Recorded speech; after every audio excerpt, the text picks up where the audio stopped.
Full 24 hours after a sustained presidential performance that even by Donald Trump standards qualified as unusually madcap, manic, unhinged, and unnerving, the world is reeling and offering a collective judgment of OMG and WTF. That is a concise summary of this morning's headlines, one of which sat atop a piece by the Washington Post's Dan Balz. Balz, the dean of the Washington Press Corps, has seen it all, or so he thought. His reaction to the spectacle, quote, "After the past 2 days, there is only one thing to say. Be braced for the rest of the week." We want to show you what we mean when we say that Trump is behaving erratically. Some of it you've seen already. But to help you grasp the full scope of the presidential meltdown, we offer you this. Nobody can be trusted. Nobody can be trusted. Are you worried that we could be in my world, in this world, I think nobody can be trusted. I think that if you vote for a Democrat, you're very, very disloyal to Israel and to the Jewish people. For most of the time, it was the G8. It included Russia. And President Obama didn't want Russia in because he got outsmarted. These are people that have to be in institutions for help. I'm not talking about as a form of a prison. I'm saying for help. And I think it's something we have to really look at, the whole concept of mental institutions. I am the least racist person ever to serve in office, okay? I am the least racist person. If Jews vote for Democrats, are they being disloyal to Israel? Is that what you're saying? Oh, I'd say so, yeah. Isn't that anti-Semitic? No. It's only in your head. It's only anti-Semitic in your head. So somebody had to do it. I am the chosen one. Somebody had to do it, and we have great mental illness.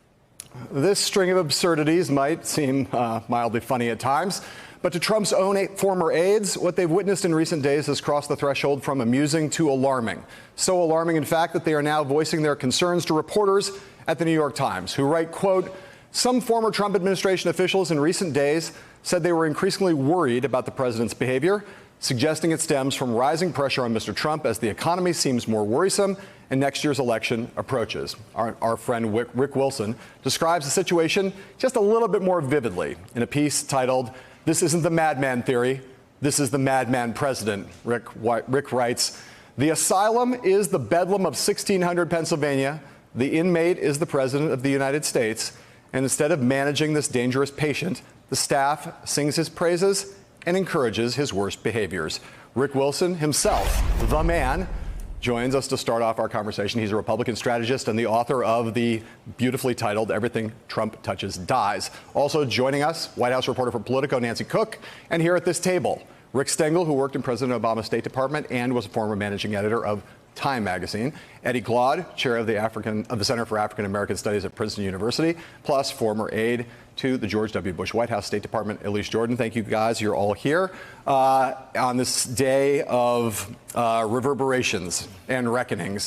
Rick Wilson, I want to start with you since we ended with you in that intro. The number of times we've talked about Trump seeming that his mental state was worsening, that his dementia was encroaching, that he has lost his mind, lost his grip. We've been talking about this now for more than 2 years. But somehow, to a lot of people, it seems worse right now.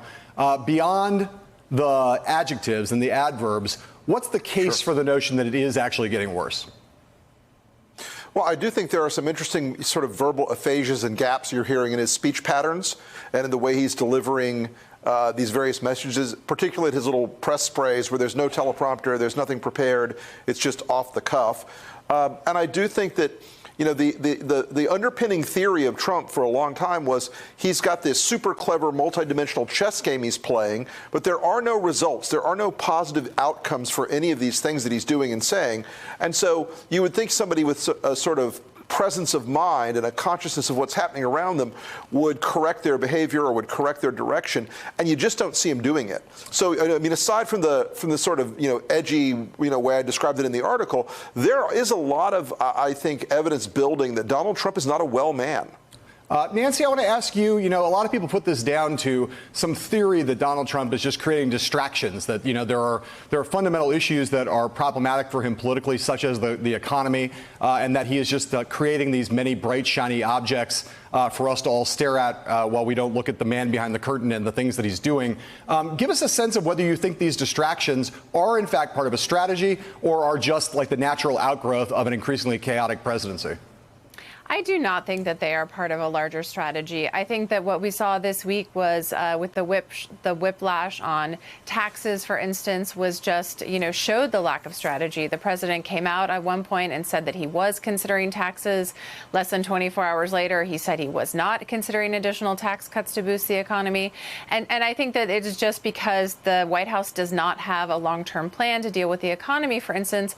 But you could say the same for trade issues, heading into the G7 this weekend. You could say that for a bunch of things. The president is increasingly isolated in the White House. There's not as many aides around him as there used to be.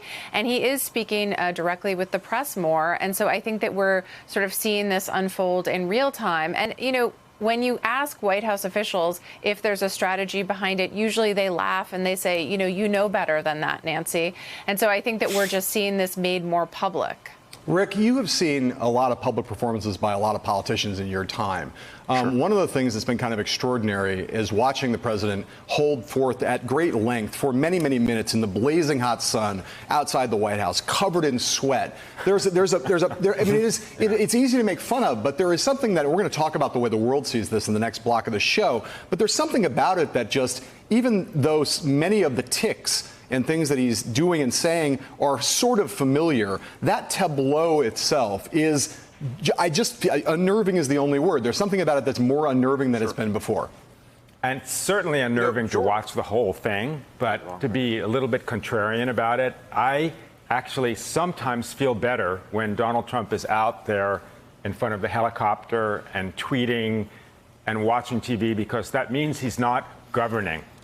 What I'm afraid of is him governing and actually doing something. So it's like he's his own PR guy. He's a permanent PR guy. He's all about the sizzle. If he was suddenly about the steak, then I would be worried. So maybe there's been a diminution, but let him go out there and tap dance away, and it'll be unnerving, but it's not as unnerving as him invading another country or canceling a treaty or doing all these other things that would represent governing. I made the foolish mistake of referring to you as Rick when there's another Rick. So I'm going to go back to Rick 1, i.e. Rick Wilson, because I could hear him trying to get in with that. I heard him laughing. I know, but before I go to Rick Wilson, I just want to read this thing from Maggie Haberman and Peter Baker from the New York Times today, where they say, with a growing schedule of campaign rallies, Trump will be talking in public even more in the coming months, each time with a chance to say something provocative that may distract from the messages his staff would prefer to emphasize.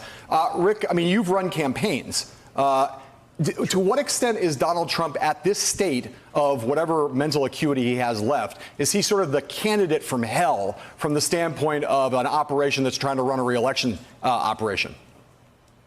Oh, I think most of the Republican operatives and consultants that are working for the Trump campaign are just along for the ride.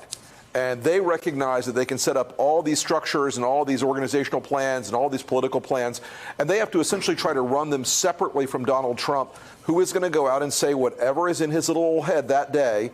And he's going to have the usual sort of, speaking in tongues that he does at these rallies. And they're going to always have to play catch up. They're going to always have to retroactively go back and reconfigure what their messaging strategy was based on whatever is in his brain at that moment. He does not believe in organization. He does not believe in hierarchy of any kind. And so he's just going to be out there winging it, as he tends to do. And you can always tell when he gets browbeaten into reading off the prompter for a few minutes, and it sounds like vaguely almost like a normal human president, and then he goes off and riffs about whatever's in his brain. So they're always going to have a lot of trouble. He is the client from hell. I want to think about this, Eddie Glaude. I've been waiting to give you this question because I think you'll enjoy this one in particular. Of the things that we've seen over the last couple of days, obviously a lot of people have focused on the Greenland question. And there's another piece of reporting here from Haberman and Baker that I want to quote from, where they talk about this Greenland thing. At one point last year, according to a former official who heard him, Trump even joked in a meeting about trading Puerto Rico for Greenland, happy to rid himself of an American territory whose leadership he has feuded with repeatedly. And, you say all these things, Trump's losing his mind and he's unstable, he's unwell. There's something that's constant here, which is the notion of trading a bunch of brown people for a bunch of white people. Sounds like very Trumpian to me. And the irony is that Greenland is not full of a bunch of white people, that the majority of folks in Greenland are indigenous people, Inuit people. So they would actually run up against his immigration policy. We'd probably have to ship them off somewhere, put them in cages or something. But what we see here, though, is that he has an early 19th century understanding of the world, as if the West goes to civilize those who are uncivilized, as if he could, engage in the scramble, not necessarily for Africa, but for Greenland. And part of what we do know is that world is dead.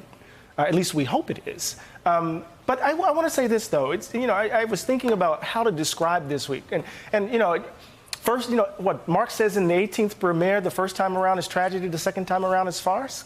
I guess the third time around is slapstick, right? Because what we see here is something similar, right? It's not that as if today is somehow dramatically different than what we've experienced before. It's just the accumulated effect. We've seen this before. We've seen him respond to policy in this way. We've seen the random association from gun control to the Mexican border. We've seen the fact that he's not competent. So I'm just wondering why suddenly today, because maybe it's a slow news that we're panicking around the fact that the familiar is in front of us. I don't think Elise Jordan's panicking. You're not panicking, are you?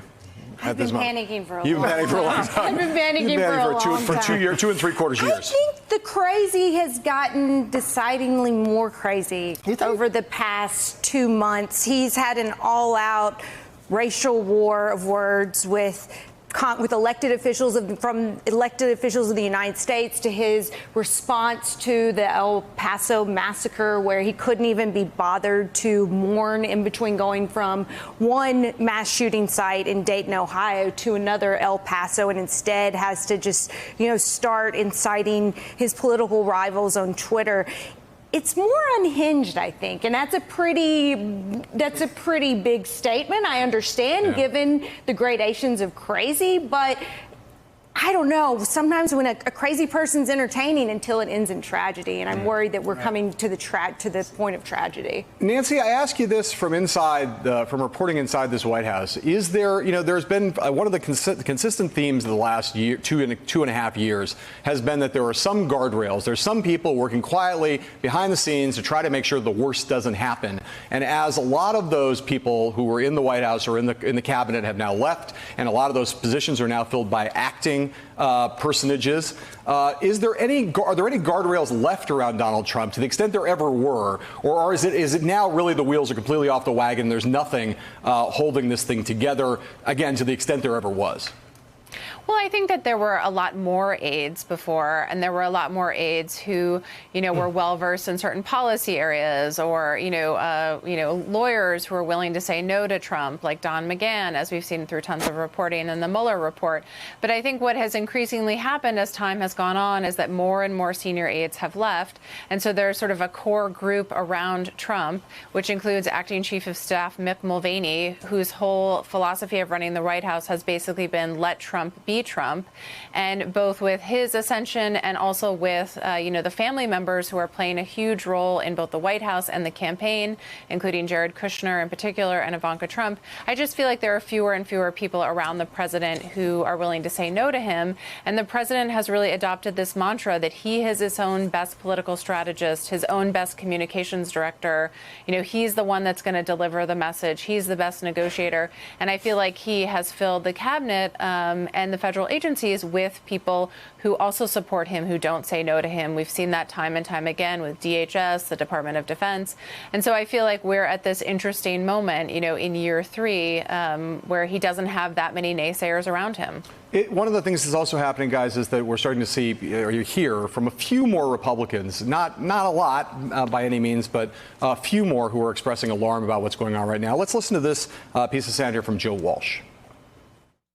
I've told you before, if somebody's going to get in there and go after him, John, it's got to be done soon. You're running out of time. But more importantly, these are not conventional times. Look at the guy in the White House. These are urgent times. Somebody needs to make that case. I have yet to hear any potential Republican make that case. The Republican Party will always regret the fact that they did not call this man out. Somebody has to.